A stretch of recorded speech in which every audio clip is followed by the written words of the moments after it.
Pakinggan ang bawat panig. When you fight for justice, think about the queer people. Kung hindi kami magkukwento, sino ang magkukwento para sa amin? Ang mga panawagan, ipababatid. Hindi talaga ito masusing pinag-aralan ng gobyerno. The women who are beaten and abused. It's time to listen to their voices. Tunghayan ang iba't ibang boses, mga kwento mula sa iba't ibang anggulo. Dito lang sa Point of View. Mapapanood tuwing linggo, alas 12 ng tanghali sa DZRH TV.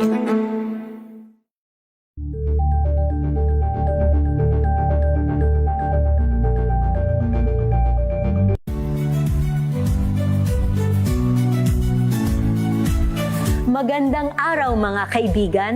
Ito po ang inyong balerina ng bayan, si Lisa Macuja Elizalde, na nag-aanyaya sa inyong samahan kami at ang aming mga espesyal na panauhin para sa kalahating oras ng masayang kwentuhan sa aming programang Art to Art, kung saan ang usapang sining at kultura ay para sa lahat.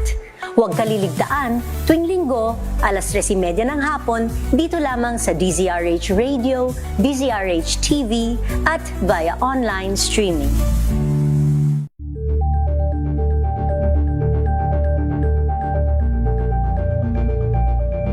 Alamin ang mga maiinit na isyung pambayan, mga balitang kailangan mong malaman, usapin sa pamahalaan, politika, ekonomiya at kabuhayan. Ito ang mga dapat mong malaman, pakialaman at pag-uusapan dahil kayo ang tinig ng mamamayan dito sa Damdaming Bayan. Live sa DZRH Radio, DZRH TV at DZRH Digital. Kasama sina Lakay, Deo Macalma at Elaine Apit. Araw-araw, Lunes hanggang Biyernes. Damdaming Bayan.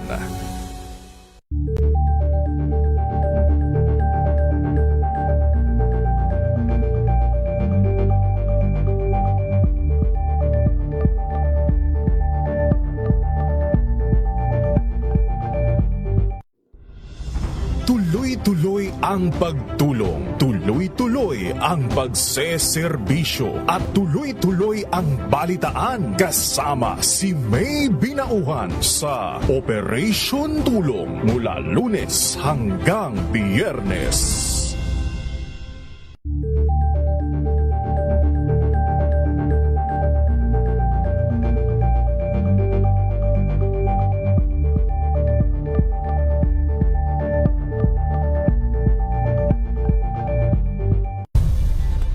Nagsimula sa pangarap hanggang sa maabot ang tagumpay. Iba't ibang kwento, iba't ibang mukha ng atletang Pilipino. Mas pinatindi, mas pinalakas, at mas pinaaksyon sa Match Point tuwing Sabado, 12:30 ng tanghali sa DZRH TV.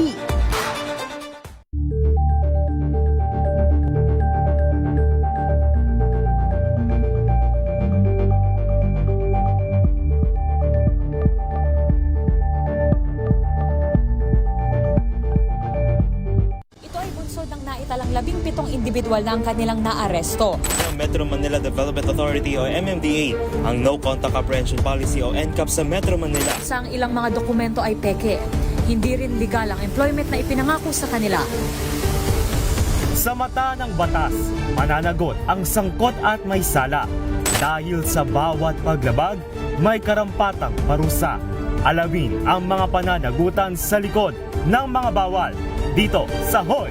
Bawal Yan, tuwing Sabado, alas 11:30 ng umaga. Dito lang sa DZRH TV.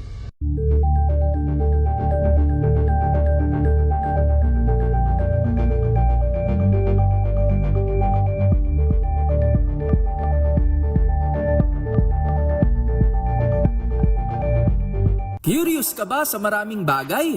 Kami na ang bahala dyan. Aalamin, tutuklasin at bibigyang linaw na... May problema ka ba sa batas?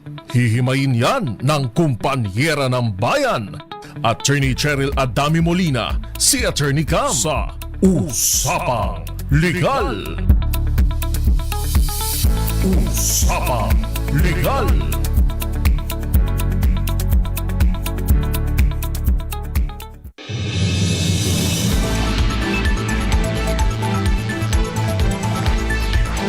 Magandang gabi po Luzon, Visayas and Mindanao. Welcome po sa DZRH, Usapang Legal. Kasama po yours truly, ako po si Attorney Cam. Ngayong araw po ay sinicelebrate natin ang 40th anniversary ng People Power Revolution. Kaya po tatanggap pa rin po tayo ng mga report dahil isinasagwa ngayon ang trillion peso march. Diyan po sa EDSA, hingi tayo ng mga updates mula sa ating mga reporters. Pero ngayon po pag-uusapan natin, may kinalaman pa rin po no sa pagdiriwang ngayon at paggunita no ng EDSA People Power Revolution. Dahil dito po no isinilang ang ating 1987 Constitution. So dahil po sa nangyari at makasaysayang pangyayaring ito no sa ating bansa, nagkaroon po ng panibagong constitution ang Pilipinas mula 1973 Constitution so naging 1987 Constitution. Birin nyo ilang years lang yun, 1973. Ibawas nga natin sa 1987. So 1987 minus 1973, 14 years lang nagbago yung ating constitution. So ngayon 2026 na, bawasan natin ng 1987, 39 years na hindi pa rin nagbabago ang ating constitution. Kaya ang tanong ng mga kababayan natin applicable pa ba itong 1987 Constitution na to sa ngayon? Kailangan na ba nating i-update ito? Kasi meron pang mga probisyon na nakalagay sa Constitution na up until now ay hindi pa nagagawa ng batas, no? Katulad na lamang ng sinasabi nating, alam nyo na yan, yung bawal ang political dynasty. Hanggang ngayon wala pang batas yan pero nasa constitution yan na dapat bawal. Sinabi lang niyang bawal pero hindi nakalagay no yung hindi dinefine yung political dynasty, sino ba yung mga maaaring tamaan nito. So kailangan ng batas na susuporta dito. Pero hanggang sa ngayon hindi po ito na ipapasa. Hindi lang na ipapasa. Wala pa yatang nagpo-propose. Meron ng mga proposal. Pero parang lang no, nakatakip ang tenga ng ating mga ibang kongresista kung ito ba ay gagawan nila ng suporta, no? Pero nakalagay na to sa ating 1987 Constitution. Pero ang gagawin po natin ngayon ay magre-reminisce. Magre-reminisce tayo ngayon kung ano ba yung evolusyon ng ating Constitution. Kasi itong 1987 Constitution medyo matagal na po, 39 years, no? From the 1973 Constitution, 14 years lang nagkaroon na ng Constitution. 39 years yet wala pa tayong bagong Constitution. Ang tanong, kailangan bang ibaguhin na ba to o may mga ibang kailangan na i-update dito, no? So, yan ang malaking katanungan. Pero anyway, sa mga nagtatanong po, no, ng ano ba ang pinagkaiba ng ating Constitution before tsaka ngayon. So, ayan, matatakil natin isa-isa. Kung pag-aaralan po natin ang history ng mga nakaraang Constitution sa Pilipinas.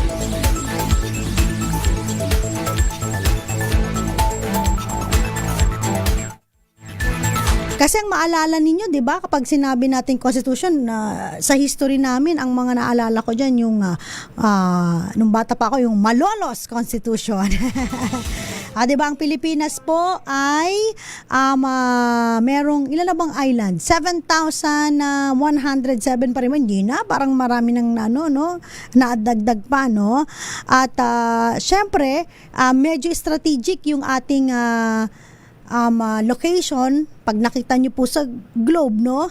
Kung kaya't sa mga trade po, no, daanan ng mga trade dito, yung mga route po, importante yung ating lokasyon sa mapa, no, ng ating mundo. May mga iba po na sumakop at dahil nga sa ating napakagandang lokasyon at uso ang mga sakupan noong panahon na yon, so merong of course hindi ko na idedetalye, from Spain to American to Japanese, no, nagkaroon ng mga iba't ibang mga constitution during those time, no? Pero pag sinabing constitution, ano ba yung constitution, Attorney Cam? Bakit ba ito kailangan malaman ng lahat? Ang constitution po natin, ito po yung ating supreme fundamental law of nation or state. Ito na yung pinaka batas natin, no? Pinaka highest, no, na batas ng ating state, no? So, ibig sabihin, kapag meron pong mga ipinapasang batas na mga special laws, kung tawagin natin, kung ito po ay kontra doon sa ating constitution, kapag final nyo po, no, questioning the constitutionality of that law, dito makikita at i-determine, no, ng ating Korte Suprema kung yung batas ba na to ay constitutional or unconstitutional. So, ang Supreme Court ay ang ating safeguard, no? Pagdating sa mga batas na ipinapasa, whether or not ito ba ay sumasang-ayon o kaya naman ay taliwas doon sa nasusulat sa ating Constitution. Kasi hindi ka pwedeng magpasa ng batas na taliwas sa ating Constitution. Kasi yan na nga yung ating supreme fundamental law of the land. Yan na yung pinaka highest, no? So, anything below that, yung mga batas natin na ipinapasa, hindi po pwedeng kontrahin ang ating constitution. Kasi po, especially yung ating constitution, doon nakalagay yung mga powers, no? Powerful. Yung government structure, tsaka yung power nila, yung mga politiko natin, yung mga duties and responsibilities nila, at dapat ay hindi po kokontra doon sa ating constitution.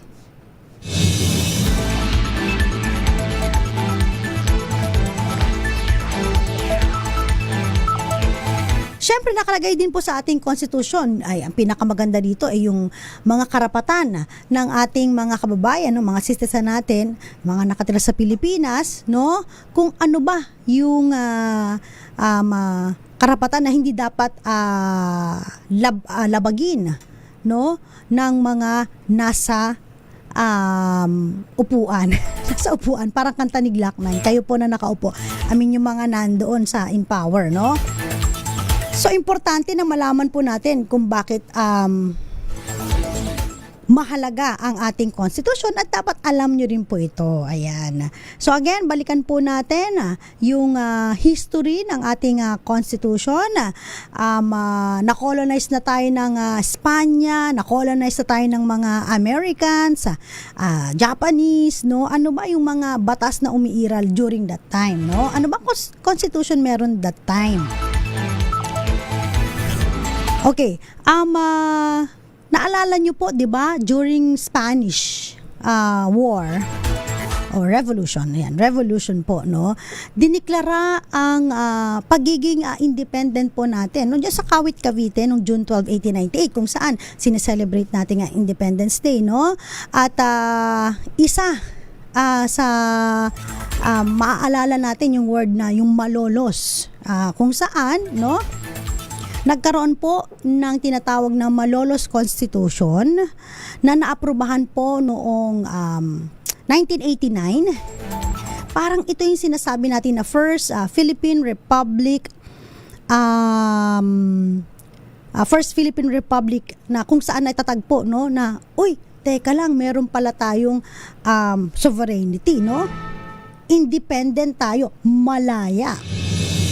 So, pag malaya na tayo, may sarili na tayo dapat na constitution at that time. At ito nga yung tinatawag natin na Malolos Constitution, no?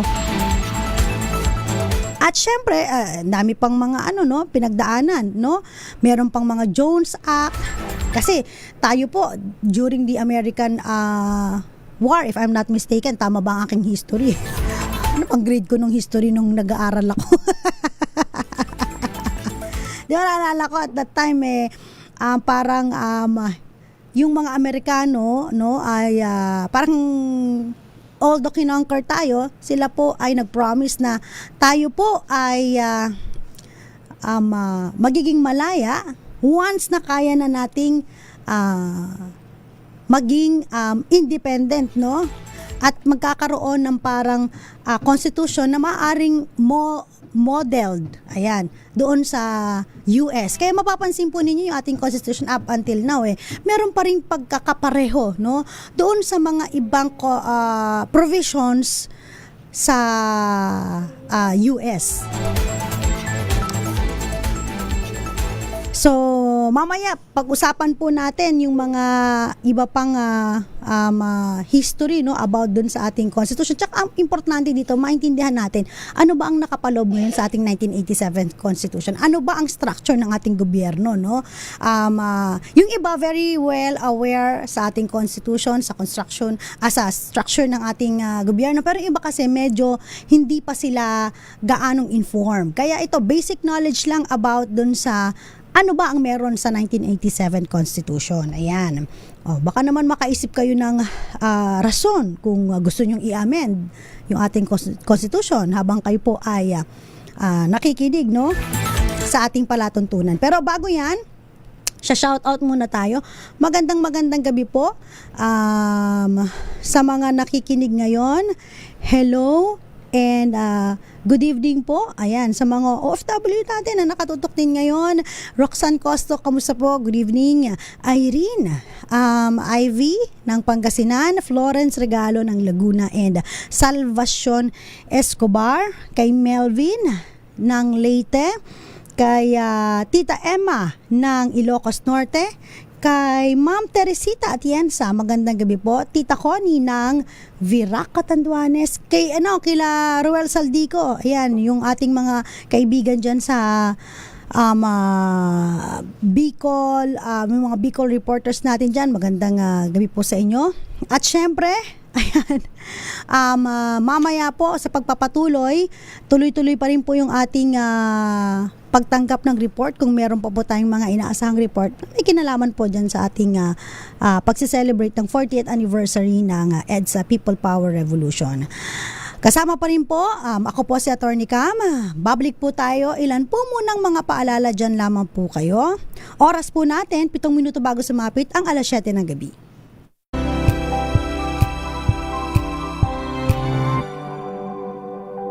Hello, Washi! Laundry day na naman! Yay! Anong meron? Mancha ng chocolate, putik, may libag pa! Kaya natin yan! With Pride Washing Machine Detergent, may triple stain-away formula. Tanggal ang makapit, madikit, at malupit na dumit mancha. Kaya easy-easy ang labada. Mula noon hanggang ngayon! All you need is pride! All you need is pride! ACS!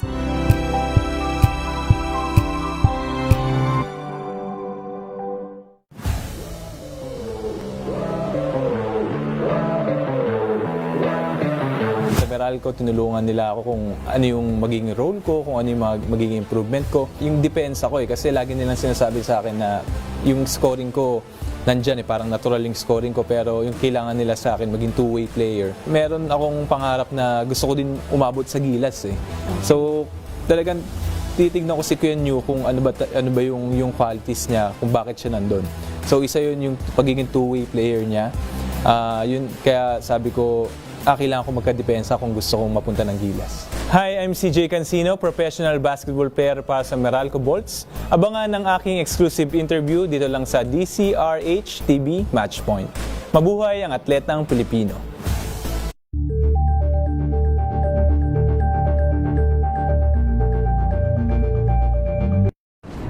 Kung good vibes ang hanap mo, dito ka na sa Sigurado! Mula sa mga istoryang nagbibigay ng inspirasyon hanggang sa mga kwentong may dalang solusyon. Mga balitang pampagaan, pakiramdam at pampaganda ng araw. Hindi lang basta good news, kundi the better news. Mula Lunes hanggang Biyernes, 1:00 ng tanghali sa DZRH TV.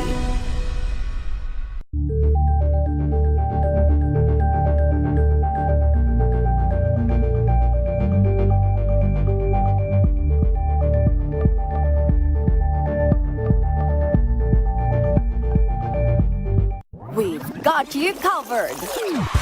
From the hottest hits, exclusive interviews, kilig to the bones fan meet experience, and hataw performances of your favorite stars. Saturdays, 12 noon, dito lang sa DZRH TV.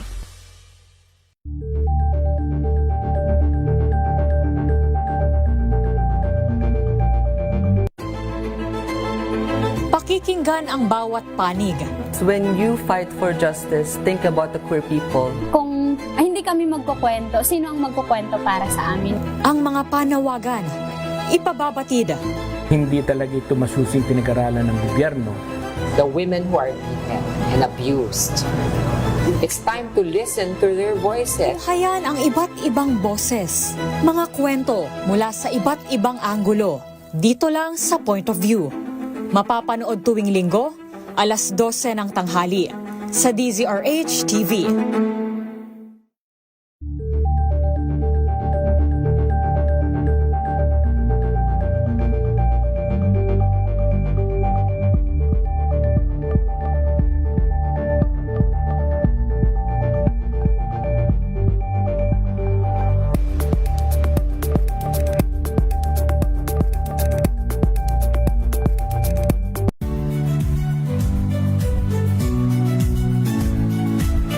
Magandang araw mga kaibigan.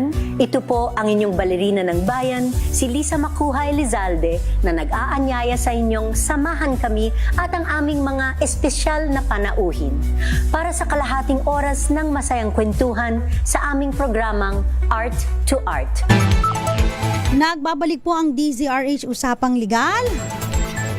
Kasama pa rin po ako po si Attorney Cam. Pinag-uusapan pa rin po natin about sa ating constitution, yung evolusyon ng ating constitution. At syempre, no, focus tayo dito sa ating 1987 constitution. No? Kanina binigyan ko na kayo ng mga brief background about sa iba't ibang constitution. From Malolos Constitution. Of course, ang pinakasikat din ng mga constitution na naalala ko, if I'm not mistaken, yung 1935 constitution at saka 1973 constitution. Before the 1987 Constitution. Ang 1987 Constitution po natin hanggang ngayon ay syempre ang ating fundamental law of the land. Syempre ito po ay bunga no nung nangyaring People Power Revolution noong 1986. No? Pero bago yan, tanggap muna tayo ng report mula kay Eric Tastas, no? Stage na ginamit sa People Power Monument, sinimulan ng baklasin. At yung programa pong EDSA at 40, kasi 40th anniversary po ang ating sineselebrate, maaga daw pong tinapos. Ang buong detalye, RH30, Eric Dastas. Eric? Attorney Cam, magandang gabi. Tama, naging mapayapa yung idinaos na ika-4 na pong anibersaryo ng People Power Revolution noong ito nga maghapon na isinagawa ng iba't ibang sektor o at ibang grupo dito nga sa may bahagi ng White Bay sa People's Power Monument. At wala na, at nag-uwi na yung ating mga kababayan na dumalo dito na kanina na nagkaroon nga ng programa. May ilang oras din, siguro tumagal ito, Attorney Cam, ng mga 3 hanggang 4 na oras lamang. At ito nakita natin kanina nga na yung mga kinanta, yung dating yung bayan ko, napakinggan natin yung magkaisa, yun yung nakadadidinig natin kanina dito sa mga nag-perform na nagbabigay ng iba't ibang mga awitin at yung pagsariwa nga sa ika-4 na pong anibersaryo ng People Power Revolution dito nga. At wala na, unti-unti na binabaklas sa Attorney Cam yung mga stage na ginamit nung trillion sa peso dito nga sa may bahagi ng White Plains. At yung nagiging problema na lang ngayon, Attorney Cam, yung dali ng trapiko sa may bahagi ng northbound dahil yung kalimitan dun sa mga sasakyan na ginamit at yung mga tao na iba ay naglalakad at yung iba naman ay nag-arkila ng mga nakikita ko rito, yung mga jeep at mga ibang pampasahero na naandito sa may gilid ng northbound ng EDSA. Kaya ngayon ay medyo bumabagal yung yung daloy ng trapiko sa may bahagi ng northbound. Ito yung makakarating dyan sa may bahagi na rin ng Aguinaldo tapat ng Kamkrame. So far, wala. Naging mapayapa yung idinaos na paggunita nga nitong ika-40 anibersaryo ng People's Revolution. Attorney Cam. Maraming salamat, Eric Dastas. At kung meron pang mga ibang insidente, no, baka biglaan lang, no, balik ka lang sa amin anytime, Eric, ha? Yes, patuloy tayong nakantabay dito, Attorney Cam, sa mga ibang sitwasyon sapagkat ongoing pa yung misa dito sa HS Shrine na yung ibang mga dumalo dito sa may HS Monument ay lumipat nga doon sa HS Shrine kung saan sila ay umaaten o nakikisa doon sa sinasagawang misa ngayon, Attorney. Maraming salamat, Eric. Yan po ang kanyang report, no? Medyo maaga na palang binaklas yung mga stage na ginamit po sa may People Power Monument. Puntahan naman natin si Noche Cacas dahil meron pong sunog sa Intramuros. Nakataas pa rin daw po sa fourth alarm. Ang buong detalye, Noche Cacas? Noche? Pinangambahan na madamay itong isang museum ng tinatawag na Bahay Chinoy Museum of Chinese and Philippine Life. Dahil yung apoy, Attorney Cam, nakadikit na dito sa pader nitong naturang museum ng Chinoy dito sa Cabildo Street, Intramuros, lungsod ng Maynila. Batay sa informasyon mula sa Manila Bureau of Fire Protection, nakataas pa rin sa ika-4 na alarma itong sunog dito sa residential area. Ang nagiging problema dito, Attorney Cam, yung malakas na hangin. Tapos nakadagdag din na problema dahil yung supply ng tubig na ubusan yung supply itong mga responders na naunang dumating dito sa Cabildo Street. Sa ngayon ay sinisika pa rin ng Manila Bureau of Fire Protection na maapula dahil katabi nito ay mga gusali na, Attorney Cam, dadamay na yung isang kanina na isang bahay na 3 o 2 palapag na may rooftop. Dahil nga dun sa naubusan ng tubig, hindi agad nabugahan ng mga pamatay sunog na particular na itong mga fire volunteers group. At naghahanap nga sila ng fire hydrant dito malapit sa may Manila Cathedral. Dahil itong sunog, Attorney Cam, ay likuran lamang ito ng Manila Cathedral. Kaya pinangambahan din yung ibang mga katabing gusali nito ay madadamay dahil bukod dito sa walang supply ng tubig, gaya ng nabanggit ko kanina, malakas din yung hangin na pabago-bago ng direksyon. Kaya nagiging problema yung mga responders natin, yung mga fire volunteers ay sumasambulat yung makapal na usok na kulay itim mula dito sa nasusunog na bahay. So mamaya magbibigay pa tayo ng iba pang update. Ang nabanggit na dito ng Manila Bureau of Fire Protection, isang sibilyan ang nagtamo ng sugat sa kanyang katawan dahil nga dito sa pag-responde at tumutulong sa pag-apula ng apoy mula doon sa nasusunog na kabahayan. So mamaya magbibigay pa tayo ng update kaugnay nga dito sa sunog na sumiklab dito sa Intramuros lungsod. Yung dinala sa ospital? Dinala sa ospital yung injured, Hospital ng Maynila. Isa lang, Isa lang. Yan. Asan na, paano siya nagtamo? Tumalon yan. Tumalon? Deformity sa... deformity na nakita namin sa right shoulder niya. Deformity sa... So, ibig sabihin na, parang na-deform yung kanyang kanang balikat. Yun, dinala sa ospital ng Maynila ang isang sibilyan. Noche? Mania, di ba ang update kung ngayon ito sa sunog sa Intramuros, Maynila nakataas sa ika-4 na alarma. Noche? Sa 27, yes, Attorney Cam. Yung mga ilang mga kababayan natin dyan na ilikas naman na. Yung kanina merong naghahanap at binanggit nga dito, Attorney Cam, na isang individual ang sinasabi na nagsunog dito sa bahay, pero kinukumpirma pa natin yan, Attorney Cam, dahil yung nakausap natin ay ang banggit ay dinala daw ng mga pulis yung isang individual na itinuturong ugata dito sa sunog na sumiklab, particular na dito sa may Cabildo Street, Barangay 655, Intramuros, Maynila. Sige, Noche, mamaya abangan mo kung meron bang mapapaulat na kung may mga naupaulat na nawawala.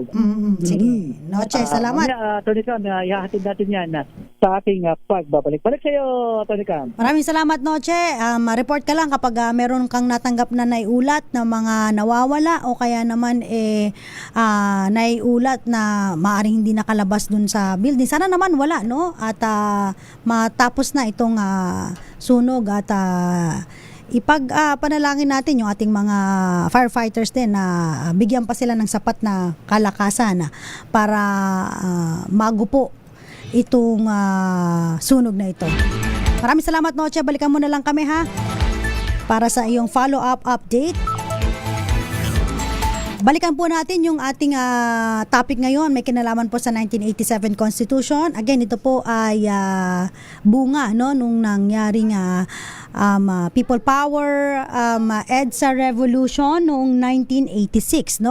At sa 1987 Constitution, kung mapapansin po ninyo, nagkaroon po ng dibisyon pagdating sa kapangyarihan o yung power na tinatawag natin. Kasi po, ang power ngayon nasa executive na, nasa legislative, at saka po nasa judiciary. Pag sinabi po nating executive, so andyan sila press,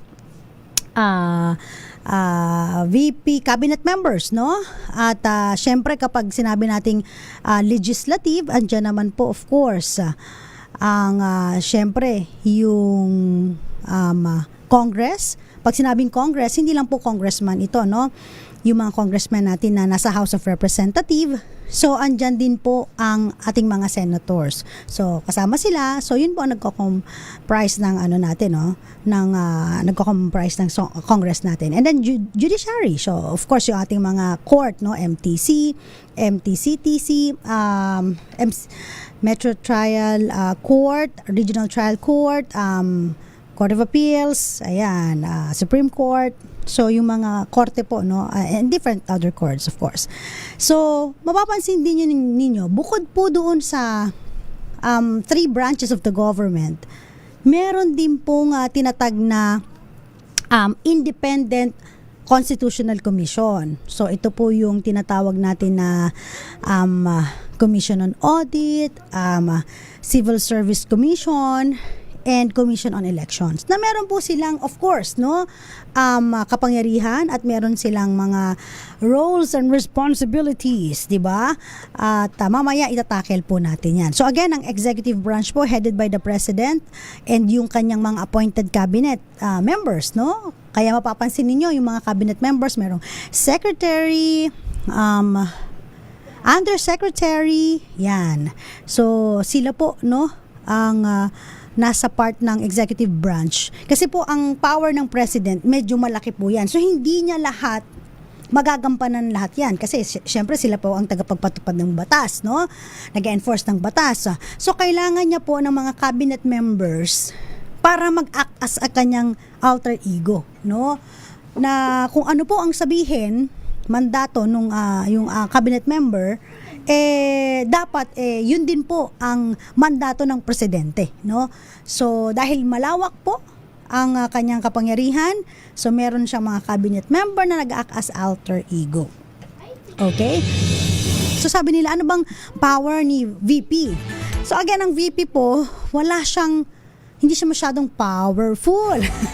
Kasi ang VP po, siya po ang magiging presidente only in case of death, resignation, incapacitated na ang ating presidente. So, siya po yung parang substitute dun of course, sa ating president. So, unless otherwise maging cabinet member siya, so meron siyang magiging power, Okay. So, isa rin po, no? Sa mga tinitignan natin, of course, yung isang branch ng government, ito yung legislative, no? Congress. So, meron tayong two houses. Ayan. Merong upper house, yung senator, and then lower house na napakadami po, no? Ilan na ba ngayon nating mga congressmen? Sobrang dami na, no? Ang ating senator hindi nagbabago, 24 pa rin yan. So 12 yan, no? Kapag halimbawa na expired yung term ng 12, so magkakaroon ng re-election. So hindi pwedeng sabay-sabay sila 24 mag-expire. Kaya pag nakita niyo po sa balota, 'di ba?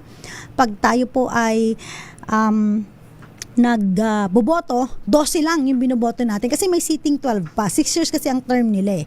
So ganun po. So may times na pag may botohan tayo, 'di ba? Bakit 12 lang to tas 24 sila? Hindi pa nila hindi pa natatapos yung kanilang term kasi hindi po pwedeng 24 ang iboboto, at least 'di ba? We have 12 senator pa na nakaupo pa, no? So again po, elected sila at large by a popular vote, president, vice president, and senators. Yan. Kasama na po ang elected lang po through yung sa national ang scope, no? Yung mga party list, no? Ang mga congressmen po kasi binoboto sila ng kanilang mga distrito bilang kanilang mga representative, no? Kaya nga House of Representatives.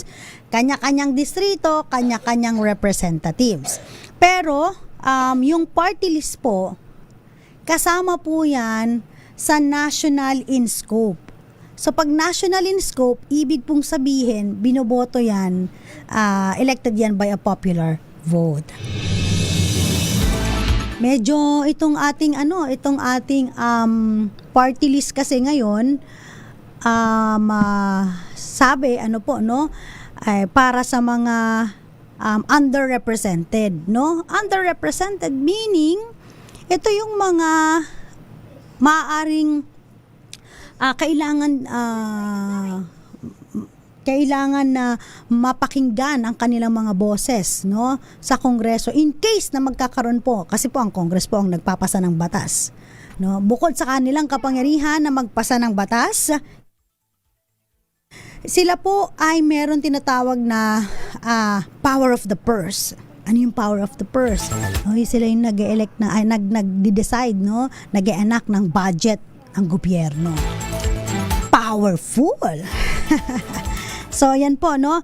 So, ibig sabihin, ayan, so, ang mga kanya-kanyang mga distrito ay may kanya-kanyang representative.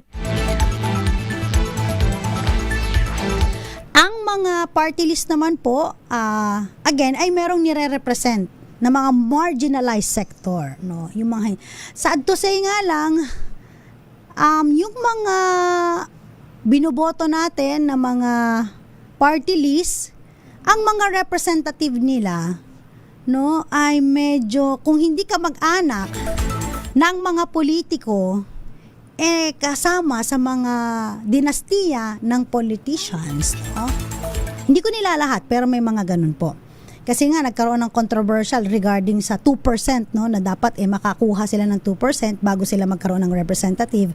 Ngayon po kasi dahil hindi nga sila makakuha ng 2%, so na-distribute na, no, para mapunan yung kakulangan dun sa mga party list representative. At dun sila nakakita ng magandang opportunity to para makapasok tayo sa Congress. Hindi man tayo ma-elect ng ating mga representative. Ma-elect tayo sa pamamagitan ng popular vote, at ang magiging mga representative ay yung mga alam nyo na. Anyway, so that's legislative branch. So meron tayong judicial branch, no? Regardless of kung sila po ay nagre-represent talaga sa mga marginalized sector, sila po ay elected by popular vote, no? So sila po ay nakapasok doon sa formula na tinatawag para magkaroon sila ng upuan bilang congressman. Okay, so judicial po, of course, mamaya po natin itatakel po yan sa pagbabalik po ng DZRH Usapang Legal. Kasama pa rin po yours truly. Ako po si Attorney Cam. Oras po natin 16 na minuto makalipas ang 7:00 po ng gabi.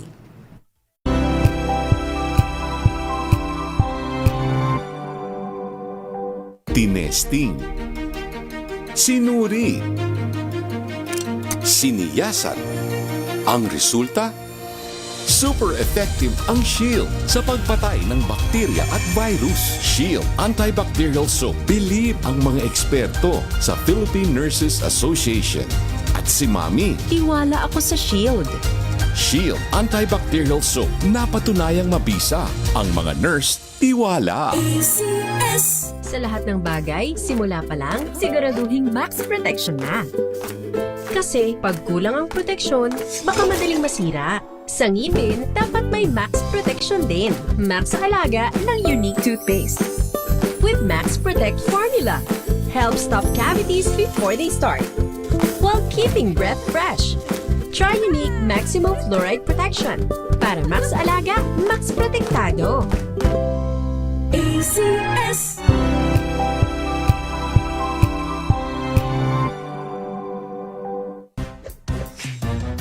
Galing-galing mo, Smart dishwashing paste ko, pritong ulam na masebo, plato ng kaldero, tanggaling for everyday. Ganyan pag Smart ang dishwashing paste. May double tanggaling formula. Tanggalang sebo, tanggalang bakterya. Pahit para walang bahid, linis fantastic sa metal at plastic, number 1 ko to. Tanggaling-galing mo, Smart dishwashing paste. ACS. Ang buhay ay sasaya, basta't busog ang pamilya. Kumeya, Kumeya, ibig ko sabihin masarap talaga. Komea 3Q Bihon. Masarap talaga.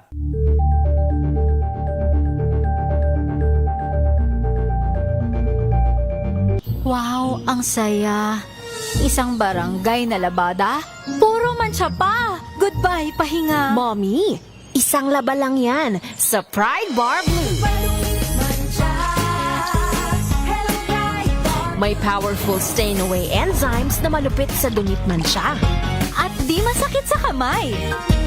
Isang laba lang yan. Hello, pahinga. Hello, Pride Bar Blue. ACS. May nagbago. May arte. May budget.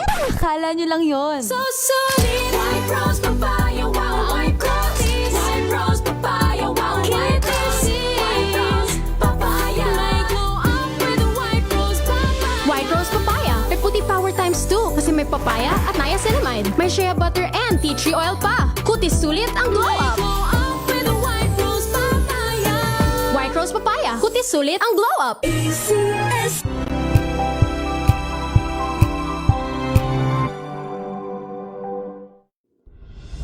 Tuloy-tuloy ang pagtulong, tuloy-tuloy ang pagseserbisyo at tuloy-tuloy ang balitaan kasama si May Binauhan sa Operation Tulong mula Lunes hanggang Biyernes.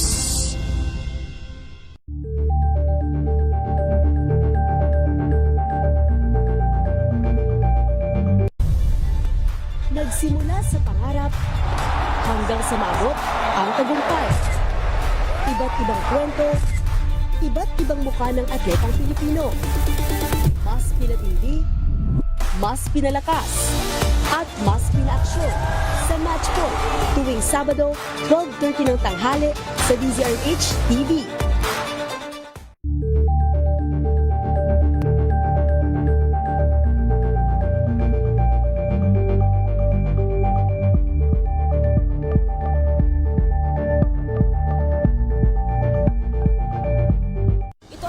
Naitalang 17 individual na ang kanilang naaresto.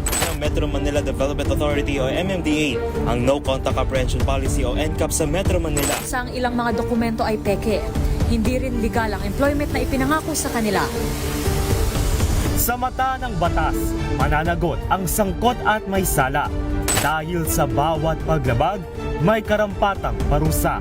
Alamin ang mga pananagutan sa likod ng mga bawal dito sa Hoy! Bawal Yan! Tuwing Sabado, alas 11:30 ng umaga. Dito lang sa DZRH TV.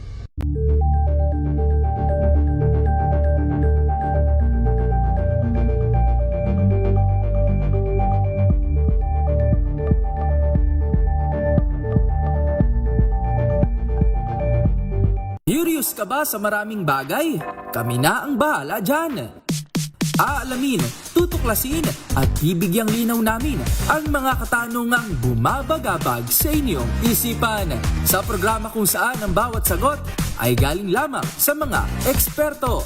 Ang Expert's Opinion, tuwing linggo alas 3 ng hapon, dito lang sa DZRH TV.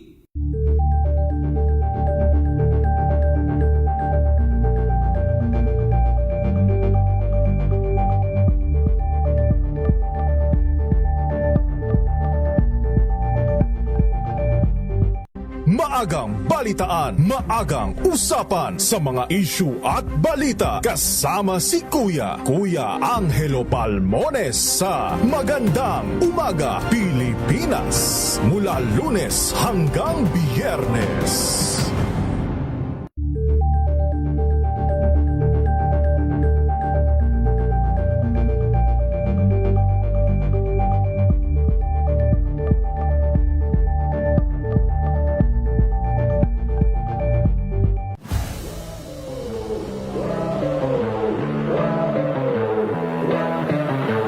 Ko, tinulungan nila ako kung ano yung magiging role ko, kung ano yung magiging improvement ko. Yung depensa ko kasi lagi nilang sinasabi sa akin na yung scoring ko nandyan parang natural yung scoring ko, pero yung kailangan nila sa akin maging two-way player. Meron akong pangarap na gusto ko din umabot sa Gilas So talagang titignan ko si Kuya New kung ano ba yung qualities niya, kung bakit siya nandun.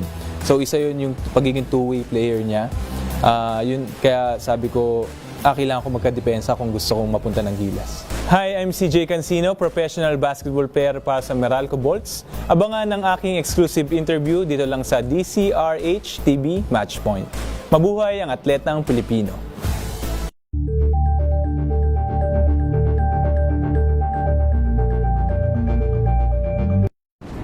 Kung good vibes ang hanap mo, dito ka na sa sigurado! Mula sa mga istoryang nagbibigay ng inspirasyon hanggang sa mga kwentong may dalang solusyon. Mga balitang pampagaan, pakiramdam at pampaganda ng araw. Hindi lang ba sa good news, kundi the better news. Mula Lunes hanggang Biyernes, 1:00 ng tanghali sa DZRH TV.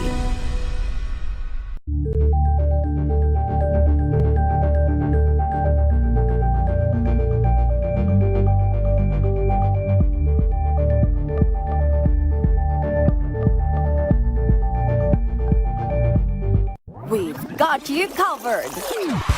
From the hottest hits, exclusive interviews, kilig to the bones fan meet experience, and hataw performances of your favorite stars. Saturdays, 12 noon, dito lang sa DZRH TV.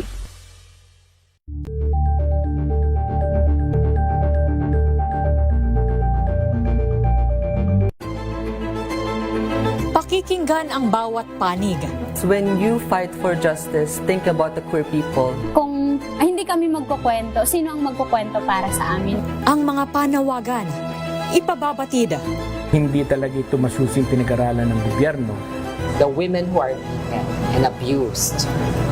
It's time to listen. Nakatutok sa atin ang ating masugid na tagapakinig. Siyempre, shout out na rin po sa mga nagpapahabol greetings po sa DZRH News at saka sa DZRH News Television Facebook Live. Magandang gabi po, no? Kina Lloyda Sacramento and nakikinig po sila sa may Santa Rosa, Laguna. Henry Dalohan ng Zambales. Fernando. Shout out daw po, no, sa kanyang daughter na si Camille Fernando dyan sa may Marikina. Josephine Malyari ng taga Kupang, Muntinlupa. Melvin Ugbamin and Ganun din po kay Josephine and Rommel Livid. Anthony Abrenica, magandang gabi po sa inyo. Shout out na rin po, habol lang natin yung mga nakikinig po sa atin at nanonood po worldwide sa pamamagitan po ng social media platforms. Ganun kay Anthony Abrenica, tama ba ito? Wait lang. Mali yata yung napuntahan ko ito. Wait lang. Ayan, pahabol po. Ayan, silipin ko lang tong isa nating Facebook Live. Ganon din po kay Michael Manalo, sa Las Piñas po, nakatutok, Joselito Latube, at Chito Cadahas and Maya Bell. Okay? Eto po, pasok muna natin ang ating Kring Kring Panalo Promo. Makinig maigi! Ito na ang chance mo na manalo ng instant 500 pesos kapag darinig mo na ang mahiwagang Kring Kring. Tingnan mo na ang iyong cellphone, baka ikaw na ang susunod naming winner sa Kring Kring Panalo Malakas sa telepono. Para sumali, bisitahin ang Facebook page ng DZRH, fill up pa ng Google Sheet na nakapin sa DZRH FB page at hintayin ang aming tawag sa telepono. Kring Kring na! Ayan meron na po tayong naka-standby, natawagan na to, nag-kring-kring na ang kanyang telepono. Kausapin natin, taga saan po kayo? Magandang gabi, ano pong pangalan ninyo? Arvin Barrientos po, taga San Jose City, Nueva Ecija po. Paano po ninyo nalaman na mayroon tayong kring-kring panalo promo? Follower po ako ng DZRH sa Facebook po. Talaga? Okay, thank you so much. Ito para manalo ka ng 500 pesos, kailangan mo lang sagutin ang ating mahiwagang katanungan na napakadali. Ano nga ba ang kauna-unahang radyo sa Pilipinas? DZRH po. Yes. Meron ka bang gustong batiin, Arvin? Shout out po kay Krisha May Villasiran po. Shout out kay Krisha. Kaano-ano mo si Krisha? Girlfriend ko po. Sabi ko na nga ba. Salamat. Congratulations, Arvin, Huwag mong ibababa yung telepono para malaman mo kung paano mo makiklaim ang yung papremyo. At kung nais nyo pong manalo din po ng 500 pesos, again, pumunta lamang po sa Facebook page ng DZRH News at tignan po ang aming pinned post. Ayan, mag-register lang po sa online form namin and ilagay po ang tamang cellphone number at baka kayo na po ang matawagan namin at tanungin ang mahiwagang katanungan para manalo ng 500 pesos. Once again, congratulations kay Arvin Barrientos of Nueva Ecija. Sa pagpapatuloy po ng ating topic, natigil tayo sa judicial branch po, Pag judicial branch po, syempre, ang pinakasikat na alam natin, Supreme Court, Ilan po ba sila dyan? 15 sila dyan, Isa pong, of course, yung Chief Justice at 14 na Associate Justice. At hindi lang po yan, meron din po tayong tinatawag na of course, yung Civil Service Commission, yung mga Constitutional Commission, independent po ito, Kasi ito po yung nag-oversight dun sa functions ng government. Like for example, ang Civil Service po, sila po in charge, So dun sa mga government personnel, yung mga empleyado po ng gobyerno, ayan, Civil Service Commission yan. And then, meron din po tayong, of course, Commission on elections. Kapag may botohan, ayan na, dyan papasok ang COMELEC. Basta botohan, COMELEC. Yan, sila po ang in charge dyan, And, andyan din po ang Commission on Audit. Ang COA naman po, na laging naiimbitahan kapag may mga congressional hearing, sila naman po nag-e-examine ng mga funds, ng mga transaction, ng mga accounts, para sa mga government agencies, yung mga, yung mga proyekto, dumaan ba sa tamang bidding, may ghost project ba, ganun. Okay, maraming salamat po. Ang bilis po ng oras. Nakasama niyo po ako every Mondays, Wednesdays, and Fridays. Ako po si Attorney Cam. Meron po kaming, of course, Facebook live na lagi pong pwede niyo pong puntahan. DZRH News at saka DZRH News Television. YouTube naman po, DZRH TV 4K live stream. Meron po akong TikTok account, ATTYCAM. Hanapin niyo lamang po. Susunod na po ang usapin pangkalusugan, ang Lunas at Lunas Extension. Muli po nakasama niyo po. Ako po si Atty. Cam para sa DZRH. Una sa Pilipinas, una sa Pilipino. Oras po natin, 7:30 ng gabi.